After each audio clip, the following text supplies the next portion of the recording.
সাহাবায়ে কেরাম এক পর্যায়ে চলে গেলেন কোথায়? মদিনায়। কোথায়? তার মানে কোনো অবস্থাতেই যখন মক্কায় টিকতে পারলেন না তারা, বাধ্য হয়ে তারা কোথায় চলে গেলেন? কার নির্দেশে? আল্লাহর নির্দেশে। কেন গেলেন? কারণ মদিনায় কিছু তরুণ সাহাবী আওস ও খাজরাজ গোত্রে তারা ইসলাম কবুল করেছেন। সুবহানাল্লাহ। প্রথম দফায় 6 জন, তারপর 12 জন, তারপর 75 জন। কতজন? এবং এই 75 জন কিন্তু ভাই যেমন তেমন মানুষ ছিলেন না। এই 75 জন ছিলেন তৎকালীন সময় ওই অঞ্চলের, অর্থাৎ ওই মদিনার ইয়াসরিবের, মদিনার নাম কি ছিল?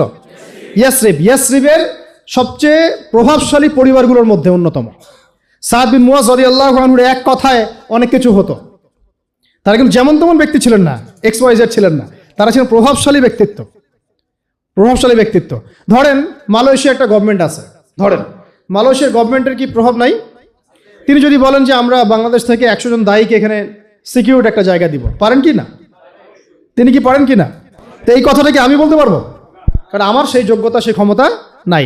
সাদ বিন মুয়াজ রাদিয়াল্লাহু আনহু ছিলেন ওই রকম একজন মানুষ, যিনি এভাবে বলতে পারতেন, ইয়া রাসূলুল্লাহ, আপনি আপনার সাহাবীদেরকে নিয়ে আমাদের অঞ্চলে চলে আসেন, কি হয় আমরা দেখবো ইনশাআল্লাহ।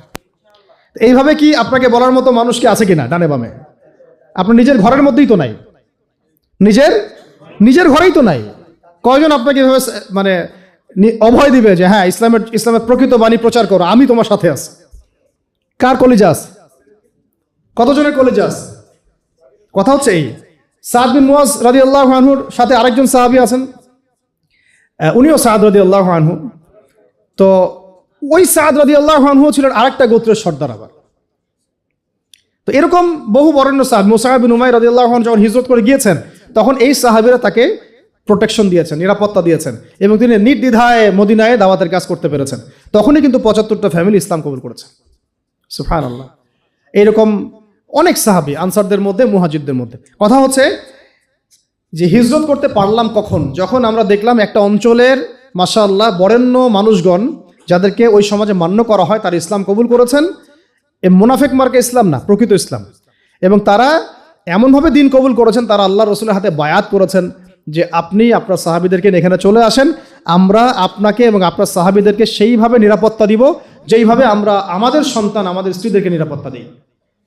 বিনিময়ে আমরা কি পাবো ইয়া রাসূলুল্লাহ? নবীজি বললেন যে আল জান্নাত, তোমরা জান্নাত পাবে। কিভাবে? জান্নাত পাবে। সেখানে হিজরত হলো। হিজরত হওয়া মানে হচ্ছে মদিনায়, দেখেন অনেক কথা বলে, মদিনায় কিন্তু মুসলিমরা সত্যিকার অর্থে সংখ্যাগরিষ্ঠ ছিল না কখনো। অনেকে মনে করেন যে মদিনায় মনে হয় আমরা সংখ্যাগরিষ্ঠ ছিলাম। কথাটা কিন্তু পরিপূর্ণ সঠিক নয়। মদিনায় ইহুদিদের 3টা বড় বড় গোত্র থাকতো। একটা বনু কোরাইজা, অনেক সংখ্যায় তারা। বনু কাইনুকা, এরাও অনেক সংখ্যায়। বনু নাজির, এরাও সংখ্যায় অনেক। বাংলাদেশে কি 3টা ইহুদি গোত্র আছে এখনো? আছে কি? নাই। সৌভাগ্য, আল্লাহ পাকের শুকরিয়া আদায় করেন যে বাংলাদেশে ইহুদি নাই, আলহামদুলিল্লাহ। তবে ভিতরে কি হচ্ছে আমরা তো জানি না। ভিতরে কি হচ্ছে আমরা জানি না, কিন্তু বাহ্যিকভাবে যেটা দৃশ্যমান সেটা কথা বলছে। ওখানে মদিনায় নবী সাল্লাল্লাহু আলাইহি ওয়াসাল্লাম হিজরত করে গিয়েছেন সাহাবীদেরকে নিয়ে। ওখানে দেখছেন বনু কোরাইজা, বনু কাইনুকা, বনু নাজির, 3টা বড় বড় গোত্র। পাশে আছে খায়বারে আবার একটা বড় ইহুদি গোত্র, 4টা গোত্র বড় বড়। আবার মদিনায় আছে আব্দুল্লাহ বিন উবাইয়ের অনুসারীরা, মুনাফিক, মুখে ইসলাম কবুল করেছে, মন থেকে করে নাই। ওদের শত্রুতা নবী সাল্লাল্লাহু আলাইহি ওয়াসাল্লামের সাথে, কারণ আব্দুল্লাহ বিন উবাইকে ওই আওস ও খাজরাজ তারা মিলে মদিনার প্রধান বানাতে চেয়েছিল। নবী সাল্লাল্লাহু আলাইহি ওয়াসাল্লাম যখন সেখানে হিজরত করে গিয়েছেন, তখন তিনি হয়ে গেছেন অল ইন অল, একচ্ছত্ব অধিকারী। এই কারণে তার হিংসা, এই জ্বালান থেকে সে মুখে ইসলাম কবুল করলেও মন থেকে কখনো ইসলাম কবুল করে নাই। সে একা ছিল না, তার অনুসারী ছিল। ঠিক আমাদের সমাজের মুনাফিকরা কি একার অনুসারী আছে? তাহলে দেখেন মদিনার অবস্থা দেখেন, ওখানে ইহুদিরাও ছিল, মুনাফিকরাও ছিল, আবার কিছু পৌত্তলিকও ছিল। এরকম একটা অবস্থায় শুধু 2টা কম, আওস এবং খাজরাজ, তারা ইসলাম কবুল করেছিলেন। ব্যাস, আমাদের আর কিচ্ছু দরকার হয় নাই। এই বায়াতে নবী সাল্লাল্লাহু আলাইহি ওয়াসাল্লাম হয়ে গেলেন মদিনার অঘোষিত এবং অঘোষিতই, ঘোষণা ছাড়াই তিনি রাষ্ট্রপ্রধান। সুবহানাল্লাহ। কারণ তিনি তো নবী তিনি যখন আমার নবী, তিনি আমার নেতা, তিনি আমার রোল মডেল, তিনি আমার আদর্শ, তিনি আমার উসওয়া। তাহলে যদি রাষ্ট্র কায়েম করি, তাহলে নেতা কে হবে? আমার নবী হবে। আর কে হবে? সাল্লাল্লাহু আলাইহি ওয়াসাল্লাম। আর কেউ হবে? সাল্লাল্লাহু আলাইহি ওয়াসাল্লাম। তো এখন নবী সাল্লাল্লাহু আলাইহি ওয়াসাল্লাম হলেন রাষ্ট্রপ্রধান। তার মানে আমাদের নবীজি নিজেও রাষ্ট্র কায়েম করেছেন, প্রমাণ হলো। তার রাষ্ট্রের মধ্যে অমুসলিমরা ছিল কি না? ছিল। তাদের অধিকার নষ্ট করা হয়েছে? এই রাষ্ট্রের মধ্যে আমরা কি সংখ্যাগরিষ্ঠ ছিলাম, নাকি ধরা যায় সমান সমান? ধরা যায় কি সমান সমান? একদম সংখ্যাগরিষ্ঠ নই আমরা, ওদের অনেক গোত্র আছে। তবু আমাদের যে আদর্শ, আমাদের যে আকীদা, আমাদের যে দিন, সেটাকেই সবচেয়ে প্রাধান্য দেওয়া হয়েছে। আমরা কি ওখানে ধর্ম যার যার উৎসব সবার করেছিলাম? বলেন, আমরা কি ওখানে ইহুদিদের ওই প্যাগোডা গিয়েছি, খ্রিস্টানদের গির্জাতেও গিয়েছি, হিন্দুদের মানে ওই পৌত্তলিকদের পূজাতেও গিয়েছিলাম? আমরা সহ অবস্থান করেছি শান্তিপূর্ণ, কেউ কারো ধর্মে দীক্ষিত হই নাই, কেউ কারো আদর্শে দীক্ষিত হয় না। বরং মদিনা সনদ করা হয়েছিল, ওই সনদে তারা সিগনেচার করেছিল আমাদের সাথে সহ অবস্থান করবে। পরে একটার পর একটা সনদ তারা ভঙ্গ করেছে, এরপর তাদেরকে বের করে দেওয়া হয়েছে। মদিনা রাষ্ট্রের ফাংশনটা বোঝা এখন খুব বেশি জরুরি, কারণ বর্তমান যে রাষ্ট্র নিয়ে কথাগুলো হচ্ছে, কেউই কিন্তু মূল জায়গায় হাত দিচ্ছেন না। সবাই বলছেন এটা সংস্কার করা দরকার, এইটা সংস্কার করা দরকার, আমাদের সামনে এই পদক্ষেপ নেওয়া যেতে পারে, ওইটা নেওয়া যেতে পারে। কিন্তু আপনি সর্বকালের সর্বশ্রেষ্ঠ মহামানব মুহাম্মদুর রাসূলুল্লাহ সাল্লাল্লাহু আলাইহি ওয়াসাল্লামের নিজের হাতে গড়া মদিনা রাষ্ট্রের ফাংশনটা আপনি কিন্তু নিচ্ছেন না, বরং আপনি তাকে মূল্যায়নও করছেন না। ওই রাষ্ট্রের যে ফাংশন, এর চেয়ে বড় কোনো ফাংশন বিশ্ববাসী দেখে নাই, এমন শান্তির রাষ্ট্র কখনো বিশ্ববাসী দেখে নাই। ওর উপর দাঁড়িয়ে দীর্ঘ 1250 বছর আমরা বিশ্ব শাসন করেছি। কত বছর? 1250 বছর। ওই রাষ্ট্র কাঠামোর উপর দাঁড়িয়ে উমর রাদিয়াল্লাহু আনহুর সেই 10 বছরের খেলাফত চলে গিয়েছে। কেউ এগুলো নিয়ে কথা বলছেন না, কারণ এগুলো নিয়ে কথা বলতে হলে কয়েকটা জায়গায় তাদেরকে আত্মসমর্পণ করতে হবে, যে আত্মসমর্পণটা তারা করতে চাইবেন না।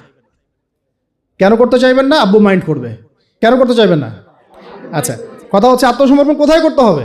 আল্লাহ নবী দেখেন, বুঝেন, আল্লাহ নবী সাল্লাল্লাহু আলাইহি ওয়াসাল্লাম ইহুদিদের সাথে রাষ্ট্রে ছিলেন, পৌত্তলিকদের সাথে ছিলেন, এখানে মুনাফিকদের সাথে ছিলেন, কিন্তু ওই রাষ্ট্রটা কি মানব রচিত তন্ত্রমন্ত্র আইন দিয়ে চলেছিল, নাকি আল্লাহর ওহী দিয়ে চলেছে? ভালো করে বুঝে বলেন। ওই মদিনা রাষ্ট্র কি মানব রচিত তন্ত্র মন্ত্র বা সংবিধান দিয়ে চলেছে, নাকি আল্লাহর ওহী কুরআন এবং হাদিস দিয়ে চলেছে? এই জায়গায় কি বাংলাদেশের 90% বেশি বলে ফেললাম, কম বলে ফেললাম, 99.99% যারা রাজনীতি করে তারা কি মানবে? আমাকে বলেন। যত সেকুলার আছে, ডেমোক্রেটিক আছে, এই যে সমাজতন্ত্রের মানুষ আছেন, তারপর রাম বাম সুশীল প্রগতিশীল আছেন, এবং আমাদের এই যে ধর্মনিরপেক্ষ মানুষগুলো আছেন, পাশাপাশি জাতীয়তাবাদী মানুষগুলো আছেন, আপনারা কি একটা বিষয় মানবেন, যে বাংলাদেশটা আল্লাহর কালাম কোরআন এবং তার নবীর সুন্নাহ দিয়ে চলুক? দেখি কার বুকে সাহস আছে, কে বলেন যে হ্যাঁ আমি মানবো। আপনাদের কথা বলছি না, যারা এগুলো ডিল করেন তাদের কথা বলছি। মানবে কারা? এই দাড়ি টুপি বলা কিছু মানুষ। কারা মানবে? এই দাড়ি টুপি বলা, পাগড়ি জুব্বা পরা কিছু মানুষ, যাদেরকে তারা বলে মৌলবাদী। কি বলে? যাদেরকে তারা বলে এরা হচ্ছে ধর্মান্ধ, এরা হচ্ছে তৌহিদি জনতা। এটা আবার নতুন গালি দিচ্ছে আর কি, তাই না?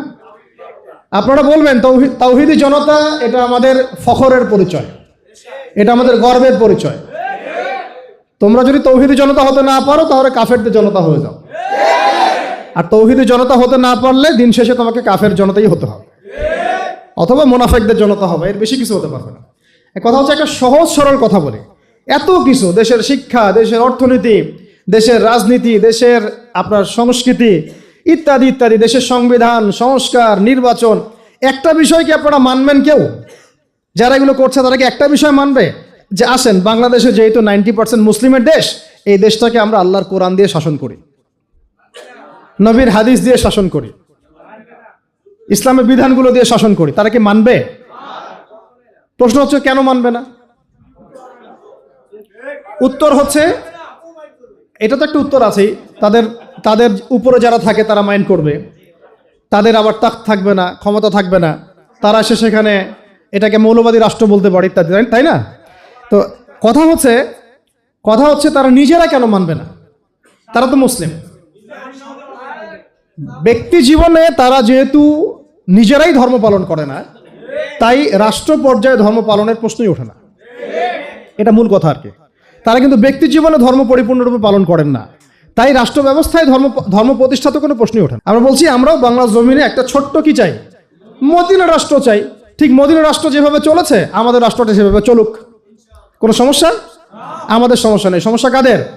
সমস্ত রামদের সমস্যা, বামদের সমস্যা, সেকুলারদের সমস্যা, তথাকথিত গণতান্ত্রিকদের সমস্যা, জাতীয়তাবাদীদের সমস্যা, ক্ষমতালোভীদের সমস্যা, সমস্ত ফাসিক, জালেম, কাফের, মুরতাদ, মুনাফিকদের সমস্যা। আমাদের কোনো সমস্যা নাই। আমাদের সমস্যা আছে? যদি চোরের হাত কাটা হয় আমরা খুশি হব, কিন্তু চোরের হাত কাটা হলে ওরা কষ্ট পাবে, কারণ কোন দিন যে তার হাতটা আবার কাটা যায়। রিবা বন্ধ হয়ে গেলে আমরা খুশি হব, সে রিবা বন্ধ হয়ে গেলে আমরা কি হব? খুশি হব। সে বন্ধ হয়ে গেলে কষ্ট পাবে।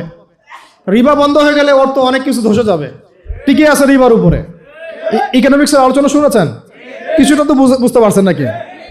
যদি মাদকদ্রব্য সেবন করলে বেত্রাঘাত করার আইন আসে, আমাদের তো কোনো সমস্যা নেই, কারণ আমরা মাদক চিনিও না, জানিও না। আর যারা মদ খেয়ে রিমান্ডে আসে হুজুরকে মারতে, ওদের তো সমস্যা। রিমান্ডে হুজুরকে মারার আগে মদ খেয়ে আসে। মদ খাইলে আপনি বুঝতে পারবেন না যে আপনি আসলে কি করতেছেন, কাজটা ভালো না খারাপ, সেন্স থাকবে না আপনার। তখন মাদকদ্রব্য খেয়ে রিমান্ডে মানুষকে নির্যাতন করে ভিডিও গেম খেলতে চলে যেতে পারবেন। এইগুলো হয়েছে আয়নাঘরের ঘটনা। আমি নিজের কথা বলতেছি না, এগুলো বহু ঘটনা বাংলাদেশের মানুষ সাক্ষী আছে। আর যে যে যে সত্যগুলো উপস্থাপিত হয়েছে এগুলো সত্যের 10%ও না, 90% এখনো কিছুই আমরা জানি না। এটা কবে জানবো আমরা জানি না, আদৌ জানবো কিনা তাও জানি না। বুঝতে পারছি কথা? শুধুমাত্র ইসলামী খেলাফা হুকুমাত ইমারা বা ইসলামী মদিনা রাষ্ট্রের মতো কোনো কাঠামো আসলে তখন সমস্ত রহস্যগুলো উন্মোচিত হবে ইনশাআল্লাহ। এখনো যা দেখছি আমরা এগুলো সব কিছু না, এর পিছনে আরো অনেক গল্প আছে, গল্পের আড়ালে বহু গল্প আছে, এগুলো আমরা জানছি না, বুঝতে পারছি না। আল্লাহ পাক প্রত্যেক জালেমের যেন উপযুক্ত বিচার করে না, আমরা এতটুকু তো বলতে পারি। আরো সে রব তো আমাদের কথা শুনছেন, তাই না? আল্লাহ পাক প্রত্যেক জালেমের যেন উপযুক্ত বিচার করেন, দৃষ্টান্তমূলক শাস্তি দান করেন, এমন বিচার আল্লাহর পক্ষ থেকে নাজিল করেন যেন সে দুনিয়াতেও কখনো সুখ না পায়, পরকালেও না পায়। আমরা তাদের জন্য কখনো দোয়া করতে পারবো না। আল্লাহ পাক আমাদের দোয়াগুলো কবুল করে না।